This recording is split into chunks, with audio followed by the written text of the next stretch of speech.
Buenos días, otra vez, 8:02 de la mañana y como le habíamos dicho, tenemos la satisfacción de contar con la presencia vía telefónica de Silce Almanzar, vicepresidente de la Asociación de Industrias de la República Dominicana.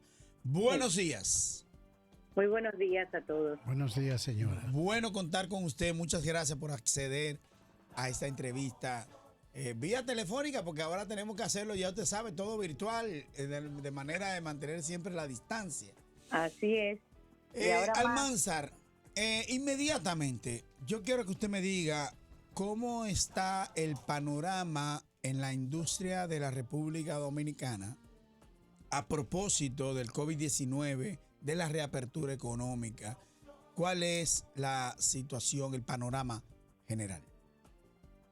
Bueno, no es ajeno a lo que está pasando en la mayoría de los sectores de la economía, e inclusive hasta en el propio Estado dominicano. Hemos vivido una crisis causada por una pandemia que se ha reflejado sobre todo, no solamente en los aspectos sanitarios y lamentablemente en la salud de nuestros ciudadanos, sino también en la parte económica y en la sostenibilidad económica de nuestras empresas y de nuestros ingresos fiscales.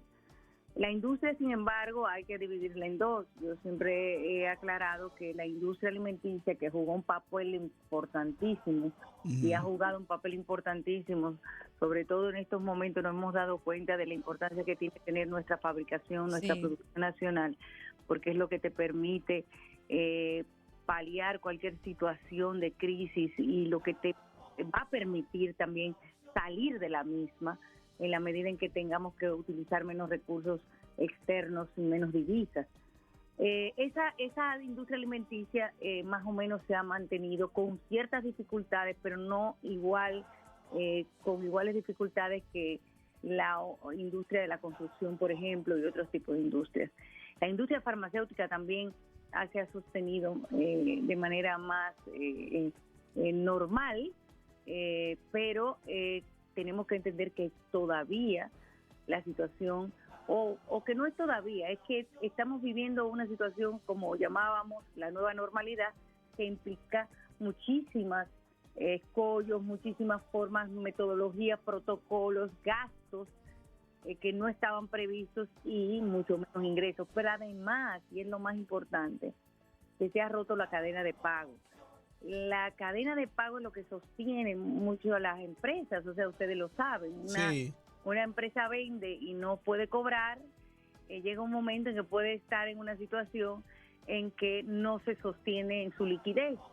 Y precisamente las medidas que hemos adoptado junto al gobierno, o por lo menos el gobierno ha adoptado a sugerencia nuestra, han tendido o tienden a paliar esa situación de falta de liquidez de las industrias. Pero ahora vienen los grandes retos. Estamos viendo buenas señales de mantener una continuidad en las fórmulas o en las metodologías de manejo de la economía o de la parte macroeconómica y financiera. Y eso es importante porque en momentos de crisis tú cambiar de jinete es un problema, pero tenemos muchos retos por delante. Básicamente usted está apoyando que hayan dejado en el cargo como gobernador del Banco Central al señor Valdés Albizu. Sí, de hecho nosotros lo habíamos recomendado hace un tiempo. Nosotros entendíamos que primero el Banco Central es una entidad que en muchos países es una entidad autónoma, que en muchos países quien lleva la dirección de la autoridad monetaria y financiera son personas que son designadas inclusive de manera independiente al gobierno. En nuestro caso yo no estoy diciendo que debe ser así, pero sí es importante tener personas de carrera que saben, que han lidiado con estos problemas y mucho más en estas situaciones. Yo no creo que en algún momento que tengamos que vivir toda la vida con las mismas personas a frente de gobierno, pero en momentos como este a veces es muy importante tener las mismas autoridades y sobre todo en materia monetaria y financiera. Y sobre todo, perdón, William Capellán, que tiene una pregunta. Usted acaba de informar y afirmar que una de las recomendaciones de que se mantuviera el gobernador del Banco Central vinieron de ustedes, los industriales. Lo que quiere decir que le tienen confianza, no por ser, nosotros al inicio del programa decíamos, no se trata de que es un mesías ni nada por el estilo, es que ha demostrado gerencia en el ámbito de lo que es más importante en el país, que es la Junta Monetaria y el manejo de la economía nacional. ¿Es así? Así mismo es, o sea, es una persona que nadie puede cuestionar la profesionalidad de don Héctor Valdés Albizu. Podríamos estar no de acuerdo con algunas políticas que asuma o que dirija desde la Junta Monetaria, pero nadie podría escatimar el hecho de que es una persona que cuenta con todos los niveles de capacidad, que ha demostrado que en las situaciones de crisis puede paliar la situación y que en momentos también como estos puede lograr que nuestro país sea de los que tiene mejores indicadores para poder sobrepasar la crisis económica. O sea, fíjense que cuando hacemos análisis a nivel internacional, nuestro país es el que se encuentra en mejor situación para poder sobrepasar la crisis derivada de la pandemia. Nosotros hemos hecho análisis con países de Centroamérica, países latinoamericanos, y como tenemos un crecimiento sostenido desde hace mucho tiempo, la situación también del sistema financiero dominicano, que es bastante clara, que está bastante holgada, saneada, hace que nosotros como país tengamos un optimismo mucho mayor que otros. Doña Circe, vamos a ver la figura de un atleta que se lanza en caída libre atado a una cuerda y cuando ya uno ve que casi va a chocar con el suelo, la cuerda lo tira de nuevo para atrás. Podríamos decir que la economía dominicana, a raíz del cierre de la cuarentena, comenzó una especie de caída libre, pero que ya llegó y que se detuvo en esa caída y que comenzó a rebotar. Bueno, yo no diría que nosotros estamos rebotando todavía. Ay. Eso es delicado. Sí, Ay, lamentablemente nosotros tenemos que entender que la situación todavía puede tener muchas repercusiones negativas. Wow. Nosotros tenemos muchos negocios que lamentablemente no van a poder sobrevivir. Por eso que nosotros seguimos trabajando en las medidas paliativas, en las medidas que puedan por lo menos hacer que los dueños de empresas puedan sobrevivir para hacer otros negocios en algún momento si tienen que quebrar. Sí. Pero nosotros no podemos pensar que todo está bien.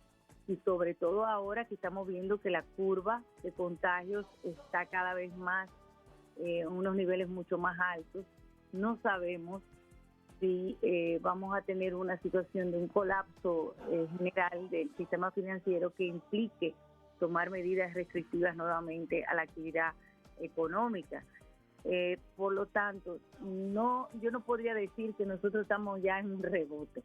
Ahora bien, sí, hay, desde que se inició la desescalada, hay mucho más optimismo en muchos sectores porque dicen, bueno, ya yo puedo empezar a trabajar, ya yo puedo empezar a mover mi empresa, pero hay muchos que no van a poder sobrepasarlo lamentablemente. Y por eso es importante las ayudas del gobierno, importante que se mantenga el financiamiento blando para que esas empresas puedan enfrentar esta situación. La información que suministran medios internacionales que tienen que ver con análisis financiero, económicos, hablan de que aproximadamente un 45% de la clase media del mundo perderá sus empleos. En la condición dominicana, desde el punto de vista de empresaria, que es Circe Almanzar, ¿cómo está en este momento?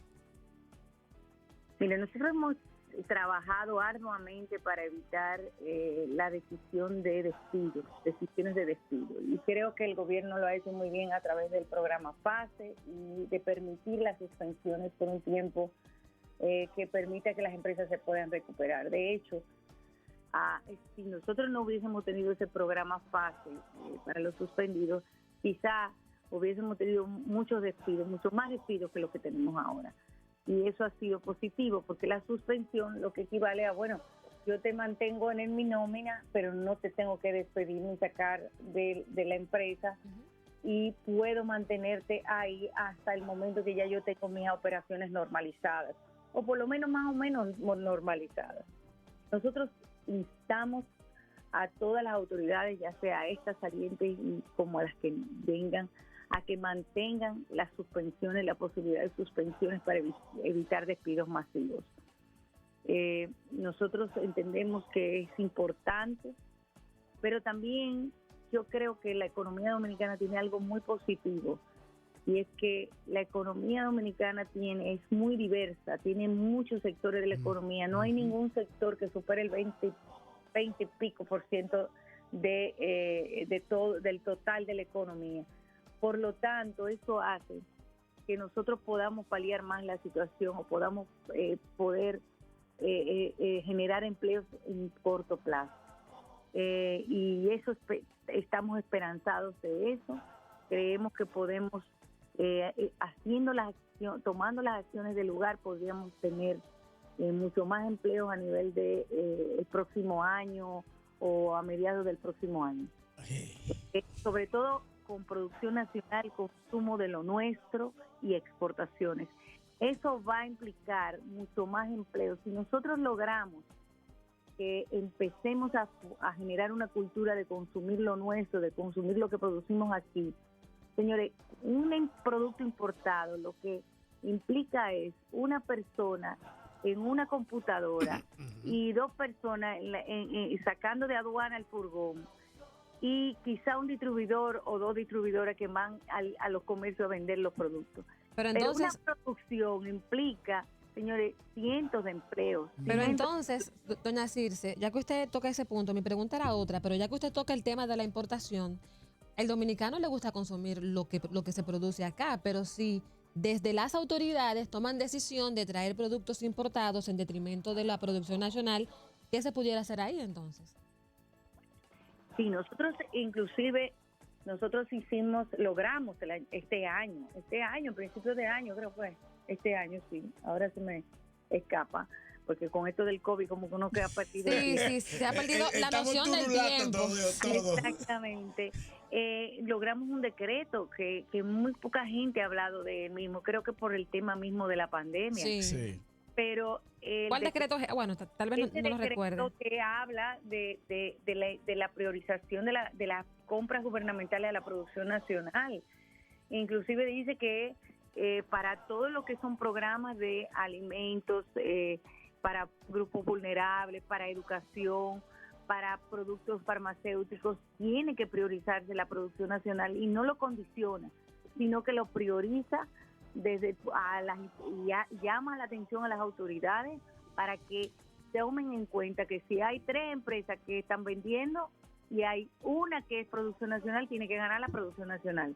Pero necesitamos el apoyo de ustedes para que esa cultura y eso permee dentro de las entidades gubernamentales, porque si no, no vamos a estar en nada. Bueno, pero algo de eso planteó la vicepresidenta electa. Cuando en la campaña, Raquel Peña, ella hablaba de que se iba a incentivar el consumo de los productos nacionales. Sí, creo que lo vi en el programa de usted.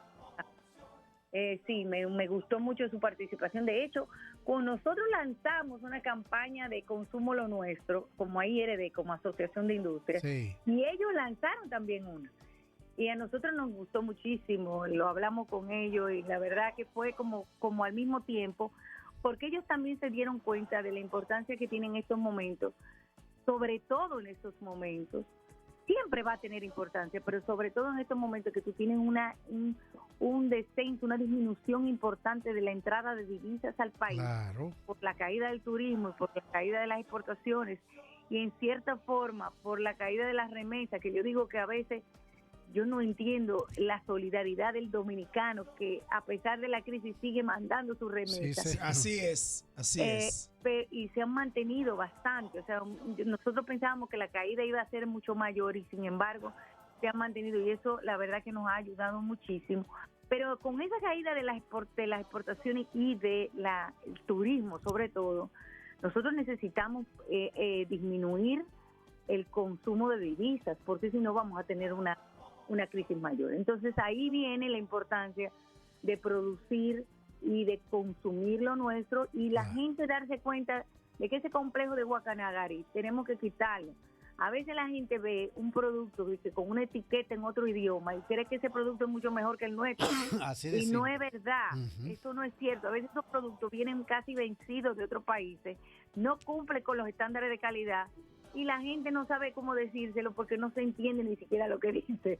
Eso es así, eso es así. Doña Circe, ayer Pepe Abreu, representante del sector trabajador, la clase sindical, pedía y solicitaba a los empresarios detener las cancelaciones masivas. Con todo esto que usted ha explicado acá, me gustaría que usted más o menos dé una respuesta. ¿Será esto posible o seguirán las cancelaciones a propósito de que hay más de 800,000 personas que continúan con sus contratos laborales suspendidos?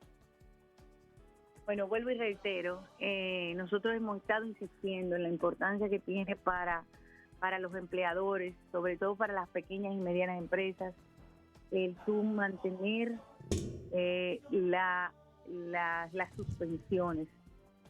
Hay necesidad de aclarar ese aspecto a nivel del Ministerio de Trabajo. Se necesita aclararlo porque muchos empleadores a veces no tienen la claridad de que se puede continuar con la suspensión y terminan desahuciando al trabajador. Porque la ley dice que son 90 días, 90. pero hay una resolución. ¿Qué fue lo que pasó con el Ministerio de Trabajo en ese sentido?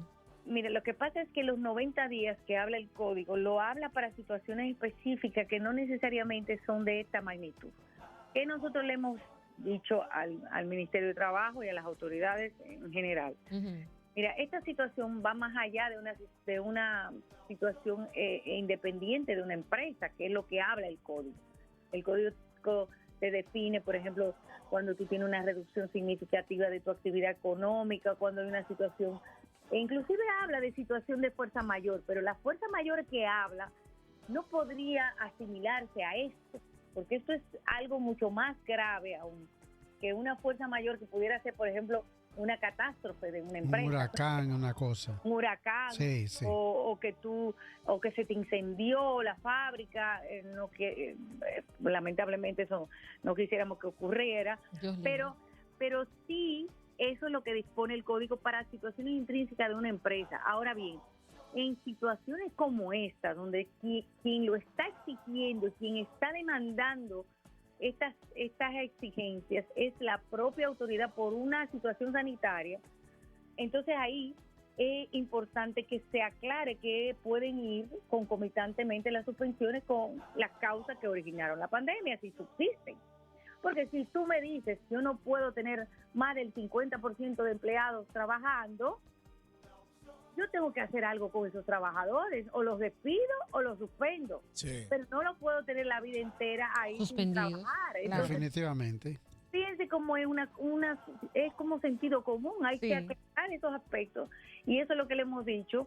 Inclusive hay temas que nosotros le dijimos, mira, a muchas empresas que lo que han hecho es para poder mantener y paliar un poco su nómina y no tener que sacar tanta gente, lo que hacen, bueno, yo lo que voy a tener es turnos corridos de más tiempo y los turnos, por ejemplo, 3 días uno, 4 días otro, de corrido para que puedan trabajar mayor cantidad de trabajadores, porque acuérdense que el personal es por turno, que tú no puedes tener más de un 50%. Exactamente. Entonces eso implicaría una decisión momentánea o provisional del Ministerio de Trabajo dando el visto bueno de que eso se puede, porque aquí el Código de Trabajo es muy rígido. Entonces, para evitar cualquier conflicto laboral en un futuro inmediato o en un futuro, lo que nosotros decimos, vamos a aclarar que esto se está dando por una situación de extraordinaria y que eso lo que va es a beneficiar inclusive al trabajador e inclusive a la empresa, que no va a tener ninguna preocupación desde el punto de vista laboral. Ahí están los abogados Mau por ahí acechando. ¿Cuáles son los Mau? ¿Cuáles son los Mau? Doña Circe, doña Circe. Eso mismo, todo el mundo conoce cuáles son. Los Mau. Doña Los Circe. Mau. Mira, primera vez que escucho ese Yo no lo he término. Pero escuchado. los Mau, esa tribu terrible africana, los Mau. Los Mau son aquellos abogados que están esperando cualquier problemita, le compran los casos a los trabajadores se desaparecen con un dinerito y entonces el abogado lo que hace es que pone como, ¿cómo se dice esto? Como a engordar. Sí. Sí, a engordar un puerquito en el patio. A engordar el puerquito. Sí, señora. Engordar y realmente hasta que llega un momento en que el empleador le ponen embargo, le ponen muchísimas cosas y se desesperan y terminan pagándole al abogado dinero. Entonces, Y no al trabajador, sino al abogado. No, al abogado, pues ya al trabajador le pagaron su dinerito, que a veces es mucho menos de lo que le podría Una costar. chilata, sí, señor. Ay, padre. Hay de todo en esta viña del Eso Señor. no tiene, mamacita. Así Doña Circe, yo creo que está muy bien aclarado esto. Sí. En términos generales, hemos tenido llamadas telefónicas de nuestros amigos radiotelevidentes y la verdad que están muy preocupados con eso y con esta explicación que usted ha dado. Bueno. Es fenomenal. Ahora yo quiero que usted me diga cuál es el futuro de la industria nacional y qué piensan sobre las nuevas autoridades que asumen. Aparte ya hablamos del término económico, pero ya las nuevas autoridades presidenciales, las nuevas autoridades que van a asumir a partir del 16 de agosto de este año. Bueno, las nuevas autoridades van a tener muchísimos retos y ellos lo saben, lo tienen que estar muy conscientes porque hace un año nadie pensó que íbamos a estar en esta situación y cuando el presidente electo Luis Abinader empujaba esta carreta, bueno, veía un país con un poquito más de claridad en el panorama. Pero yo siempre digo, y lo he dicho en foros internacionales también, que nuestro país tiene una ventaja muy grande. Nuestro país tiene algo que no tienen muchos países latinoamericanos, y es que hay mucho diálogo, hay mucha gobernabilidad. Ujú. Nosotros, aunque nos quejemos, y podemos quejarnos diariamente aquí, quizá en la prensa, algunos sectores sociales, que nosotros tenemos una capacidad de diálogo, de entendimiento, que realmente es reconocida por otros países y que nosotros deberíamos sentirnos orgullosos. Qué bueno. Qué bueno que lo dice aquí. Yo desconocía eso. Pero es así. Mire, nosotros, por ejemplo, los empleadores con los sindicatos, nosotros tenemos una relación excelente. Aunque después cuando llegan los días de los aumentos salariales como que no.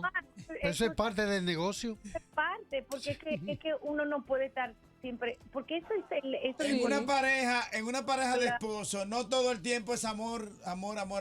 No, y tú tienes que tener posiciones. Las posiciones Sí. son o sea, si tú no tienes posiciones, entonces no vas a tener el equilibrio que se requiere del país para tú poder avanzar. Sí. Entonces esa es la virtud de tú tener un diálogo, por ejemplo, con los trabajadores, donde tú, bueno, ellos quieren algo, nosotros queremos otra cosa, y entonces pero se da un diálogo, se da esa armonía.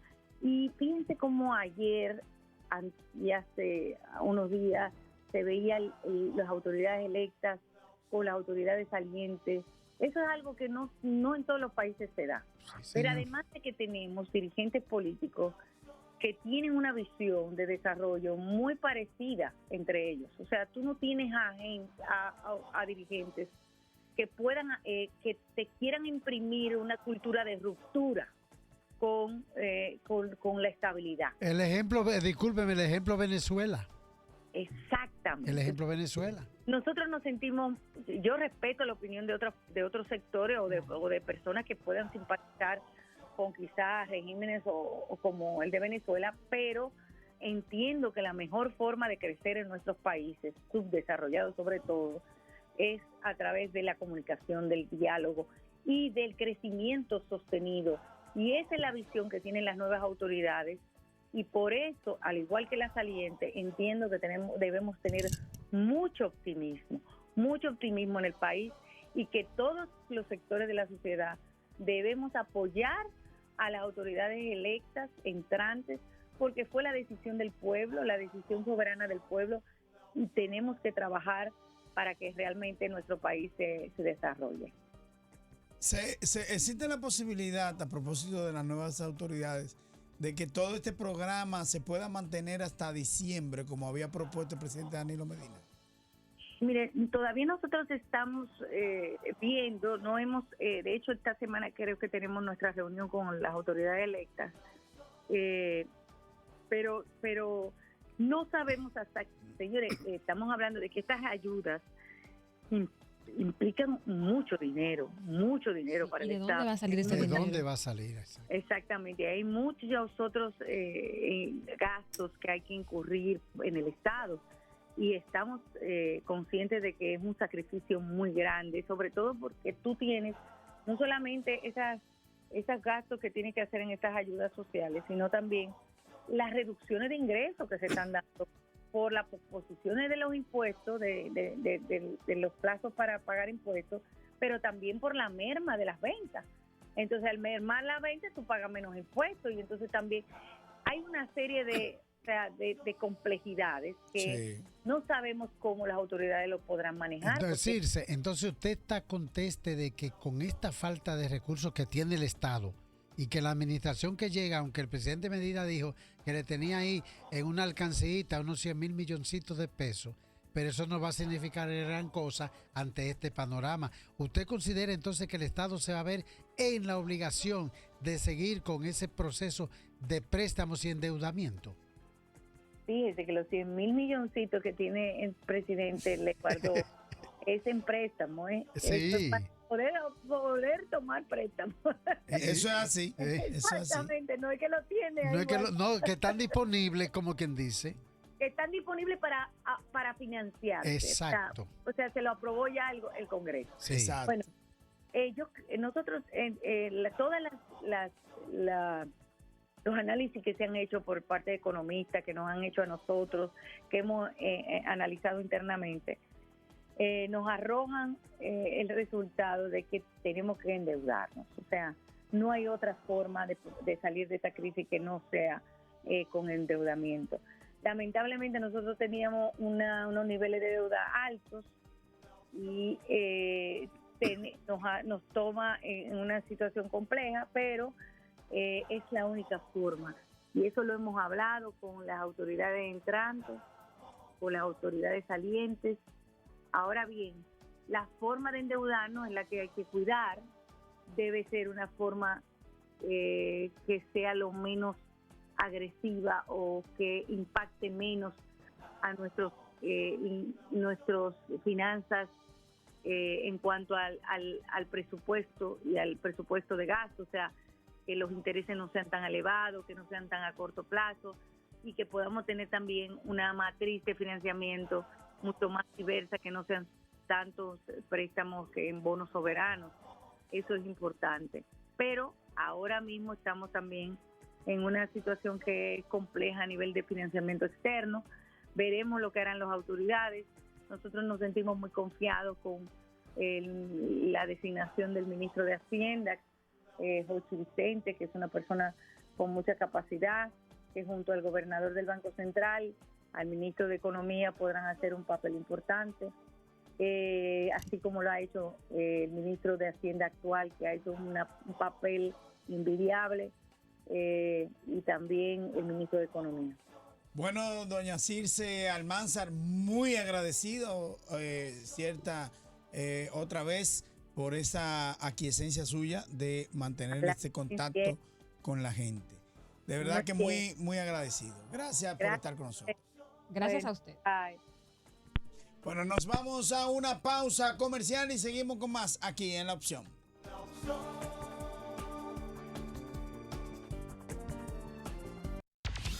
Estás escuchando La Opción de la Mañana para que el país se exprese. Originamos nuestras